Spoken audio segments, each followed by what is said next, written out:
Grandma and Grandpa are sitting in the kitchen of their flat in a village near here. There is a dining table to one side with an open laptop on it. Go and heat the wood stove, Grandpa, while I prepare something to cook for the holiday. Well, we need to cook something. It's Christmas. I'm going to make some dumplings. I'm going to fry some onions. And I'll serve them with sour cream. What's the point, Gran? I'm telling you, be quick and light the wood stove. There'll be time with no electricity today again. There's been a warning.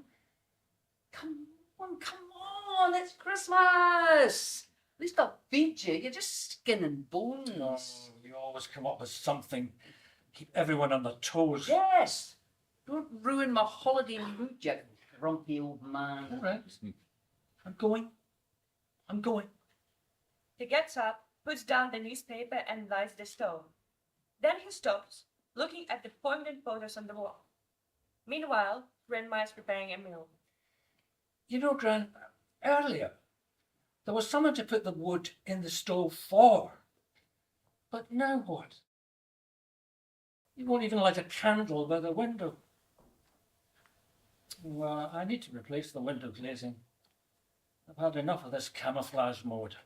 You don't want to get the wood stove ready even for me anymore, huh? You used to chop wood a year ahead just to keep me warm. Oh, what are you saying? I'd do anything for you. But old age is not a blessing. I can't chop so much wood anymore. Grandpa, you know I prefer the wood stove to radiator. Smell of burning wood warms both the body and the soul.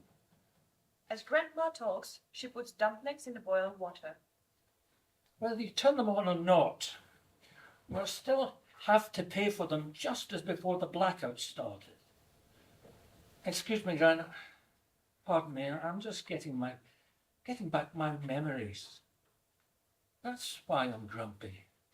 What are you trying to remember? Oh, nothing. I wouldn't leave my home anyway. Grandpa, it's dangerous for children and grandchildren here.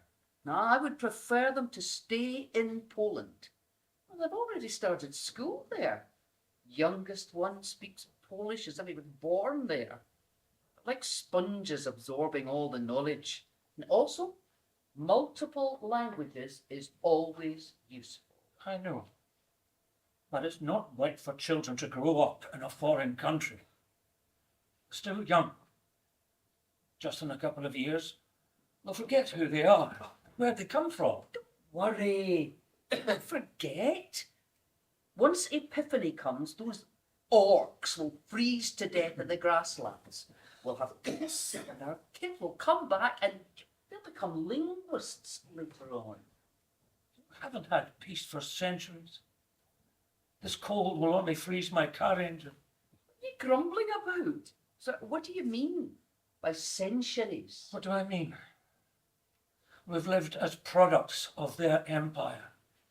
And when we get our freedom into our own hands, they come to torture us again. Just not under the imperial flag, but rather under the Soviet one. They came and destroyed our villages so that we could be in the Union. But again, the same thing. These orcs do not give us peace. I'm telling you, everything will be fine. When have I ever been wrong? Sweetheart. At least they're not shooting today. There's nothing sacred left in them. As Grandpa speaks, he throws the last logs into the stove. I'm going to put out the new tablecloth that Luba gave me and set the table. Do you remember, Luba? We talked yesterday. She told me to come to her in Germany. Now, she's already found a job and withdrawn from benefits. She's a dishwasher. I know it's not the best job, but it's better than sitting idly. And she always has been a hard worker. Oh, just look at this beautiful tablecloth. No, I won't go to her. She says she won't come back again. She's scared. I think she's silly. What is there to be afraid of? I know everything will be fine. I feel it in my heart. Well, maybe Luba is right. No, don't talk nonsense. Oh, by the way, we need to go to her house tomorrow and feed the dogs. Poor dogs are hungry. They're also very cute. Well, winter will pass and things will get easier. And when the summer comes, the children will definitely visit us and we can cook kebabs together. But Grandpa, we must complete the gazebo before summer arrives. Well, sit down. Otherwise everything will get cold. They sit at the table, which is covered in sweets. Why did you buy so many candies? You mean, why? The neighbours' children come to sing carols tomorrow. Sweetheart, what children are you talking about? Who do you think will come at all? Did you notice how the village has become deserted? Only dogs and cats are left. We go around feeding them so they don't starve. Most of our youth have gone to Europe, seeking better opportunities. Those who stayed to defend the country lost their legs and arms.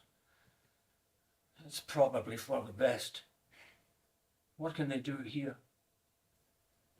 Look at Vasachinki's boys. They were so intelligent and studied hard to become physicists and chemists. So what? One of them died, and the other crippled. They should have gone to European colleges instead of joining the army. They dedicated their lives to thieves and oligarchs. Why are you like that? They are fighting for freedom. Oh, freedom. What is freedom?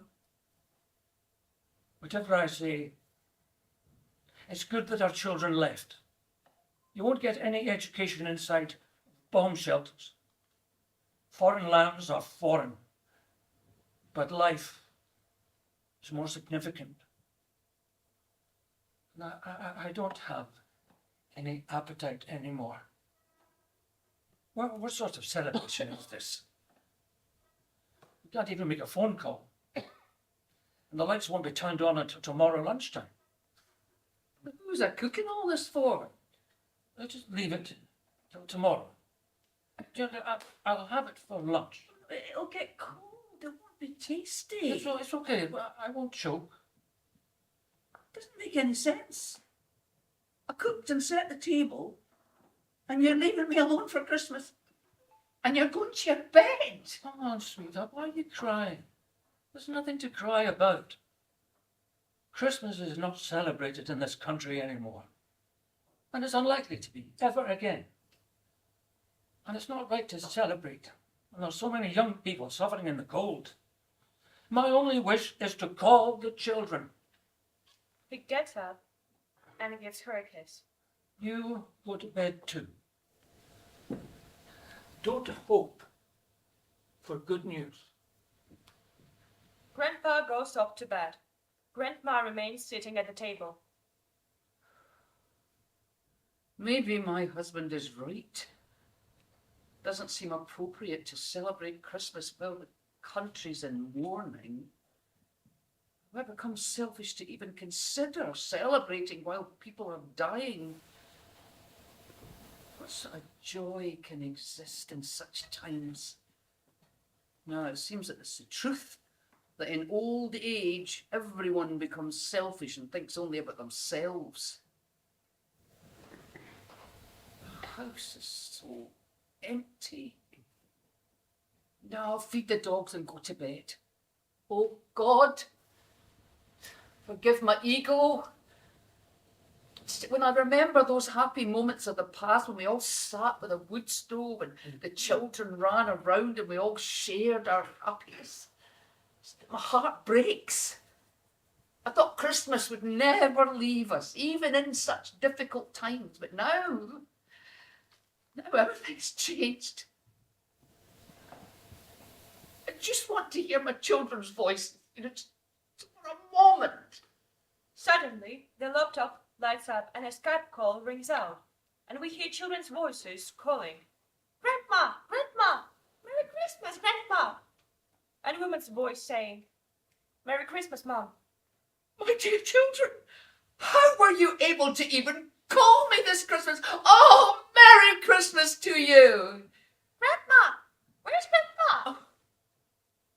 How are you, Mom? I'm fine, dear, I'm fine. I just prayed to God to hear your voice, and as soon as I did, this miracle happened, and the lights were turned on. And where's Dad? Oh. Grandma! Call Grandpa!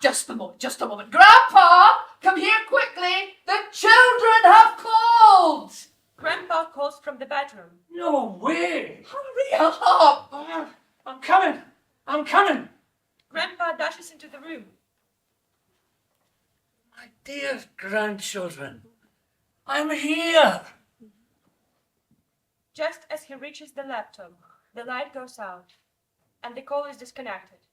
He realizes he missed them, didn't greet them. The old couple look at each other, and Grandpa bows his head gloomily.